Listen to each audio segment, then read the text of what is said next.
In April 1915, the Ottoman Empire began an operation it would never officially name. Over the next 16 months, more than 1 million Armenians, men, women, and children, were deported from their homes, marched through the Syrian desert, and killed. The evidence is overwhelming. The historical consensus is near universal. Most of the world calls it what it was, a genocide. Turkey calls it something else. Or rather, Turkey calls it nothing at all. For over a century, one of the most well-documented mass atrocities in human history has been officially denied, erased from textbooks, and made a criminal offense to even discuss publicly. Journalists have been prosecuted. Historians have been threatened. A government has built its entire modern identity on a lie. But here's what makes this story even darker. The world didn't just let it happen in 1915. The world let the denial happen too.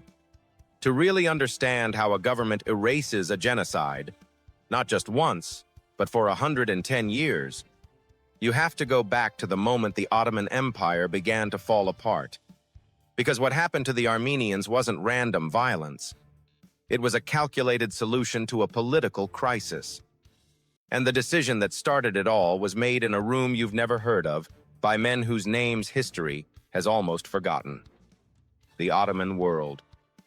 For 600 years, the Ottoman Empire was one of the most powerful and diverse political structures on Earth. At its height, it stretched from the walls of Vienna to the shores of the Persian Gulf. It contained over 30 different ethnic groups, 12 different religions, and dozens of languages. The empire managed this diversity through a system called the millet, a legal framework that gave religious and ethnic minorities the right to govern their own internal affairs. Christians, Jews, Muslims, all lived under Ottoman rule, often in the same cities, sometimes on the same streets. The Armenians were among the oldest and most established of these communities. They were Christian, they were educated, and many were prosperous. Merchants, bankers, architects, doctors. In the bustling cities of Anatolia, what is today modern Turkey, Armenian families had built institutions that had existed for generations. They were Ottoman subjects. Many considered themselves loyal ones. But prosperity, in a dying empire, can become a target. Because by the late 19th century, the Ottoman Empire wasn't just struggling. It was disintegrating. And it had been disintegrating for a very long time.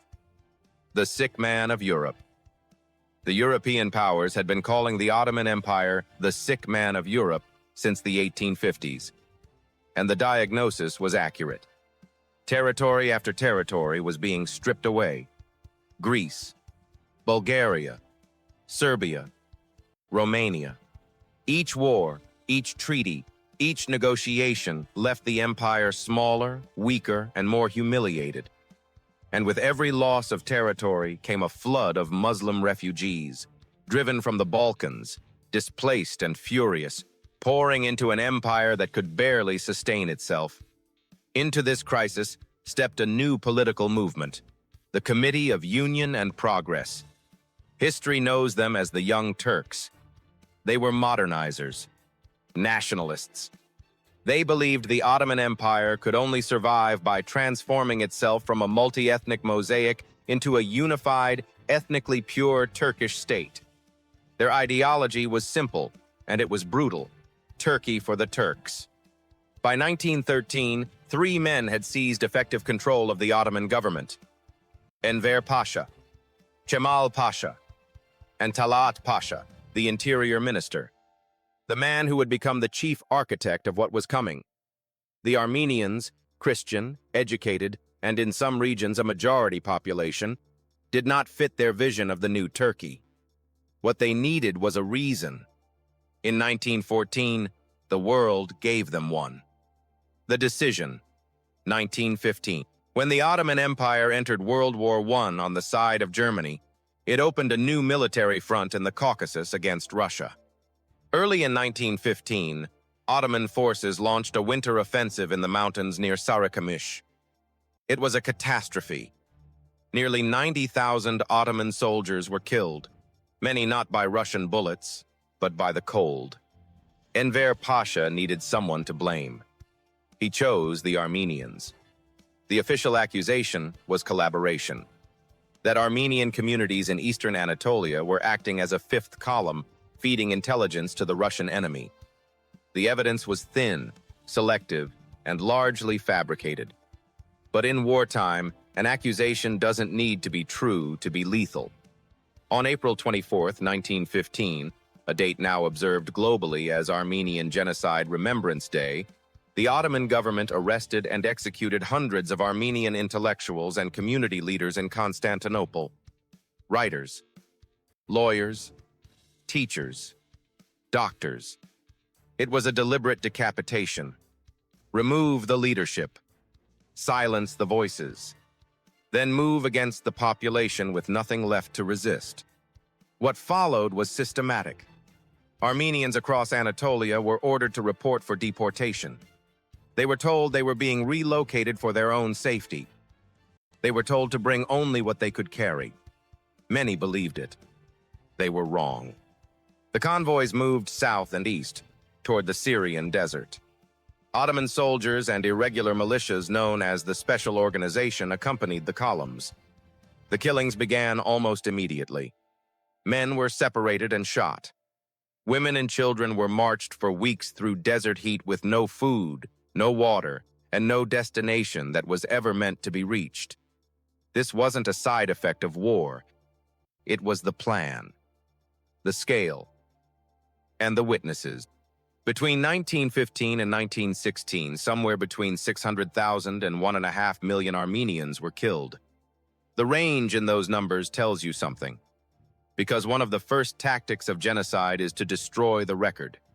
But the record survived, in pieces. American diplomat Henry Morgenthau Sr., then the U.S. ambassador to the Ottoman Empire, sent cable after cable back to Washington describing what he was witnessing firsthand. He met directly with Talat Pasha. He pleaded with him to stop. Talat's response, as Morgenthau later recorded, was chilling. "We have already disposed of 3/4 of the Armenians. The hatred between the Turks and the Armenians is now so intense that we have got to finish with them." German military officers, stationed in the Ottoman Empire as wartime allies, filed written reports describing mass executions along deportation routes. Their government suppressed the reports. The alliance mattered more than the truth. The world was watching. The world looked away. There is a quote that haunts everything that came after. In 1939, Adolf Hitler, preparing to invade Poland and dismiss concerns about international reaction, reportedly addressed his military commanders with a question that has echoed through history ever since. Who, after all, speaks today of the annihilation of the Armenians? Whether the precise wording is accurate is still debated by historians. What is not debated is the logic behind it. The successful burial of the Armenian genocide taught the world's future architects of mass murder something terrifying: that a state could kill at scale and escape accountability if it moved quickly enough and denied loudly enough. The denial machine. The Ottoman Empire collapsed after World War I. The Turkish Republic, founded by Mustafa Kemal Ataturk in 1923, inherited its territory and its history. From the very beginning, the new Turkish state made a deliberate political decision. The genocide had not happened. This wasn't a denial built on ignorance. It was a denial built on architecture. Textbooks were rewritten. Archives were sealed. Diplomatic pressure was applied to foreign governments around the world. When countries moved to officially recognize the genocide, Turkish ambassadors were recalled. Trade agreements were threatened. NATO alliances were leveraged. For decades, it worked. Article 301 of the Turkish Penal Code made it a criminal offense to publicly insult Turkishness. In practice, calling what happened in 1915 a genocide was exactly that. In 2005, Nobel Prize-winning novelist Orhan Pamuk gave a newspaper interview in which he stated that 30,000 Kurds and 1 million Armenians had been killed on Turkish soil. He was prosecuted. The case drew international outrage and was eventually dropped. But the message was clear. Silence is state policy. And here's the most uncomfortable part of this story. The United States, which received those desperate cables from Ambassador Morgenthau in 1915, which had the documentation, which had the first-hand testimony, did not officially recognize the Armenian Genocide until April 24, 2021, 106 years after it began. The reason? For decades, Turkey was a critical NATO ally, and geopolitics, apparently, has a longer memory than justice. Why it matters today. Today, 34 countries officially recognize the Armenian Genocide. 34. The remaining holdouts are not primarily motivated by doubt about what happened. The historical evidence is overwhelming. They are motivated by the same calculus that has driven the denial since 1915. Political relationships, economic interests, strategic alliances. This matters for a reason that goes far beyond Armenia. The Armenian Genocide is not just a chapter in Ottoman history. It is a case study in how atrocity is buried, and in what happens when that burial is allowed to succeed. A man named Raphael Lemkin understood this better than almost anyone. Lemkin was a Polish Jewish lawyer who spent his career trying to make the mass murder of ethnic groups a prosecutable crime under international law. He is the man who invented the word genocide, and he cited the Armenian case explicitly, by name, as his central inspiration. He had watched a government kill over 1 million people and escape all accountability. He dedicated the rest of his life to making sure it could never happen again. He did not fully succeed. Rwanda, Cambodia, Bosnia, Darfur. The architecture of denial, the mechanisms of erasure, the international paralysis in the face of political inconvenience, they appear again and again and again. Now, here's where it gets uncomfortable. The Armenian Genocide is not ancient history. It is a template.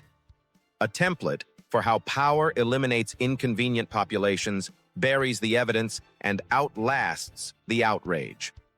And until that template is understood, not just academically but morally, publicly, and politically, it will keep being used. Every year on April 24th, thousands of people walk to the Tsitsernaka Bird Memorial in Yerevan, Armenia. They carry flowers. They stand at an eternal flame.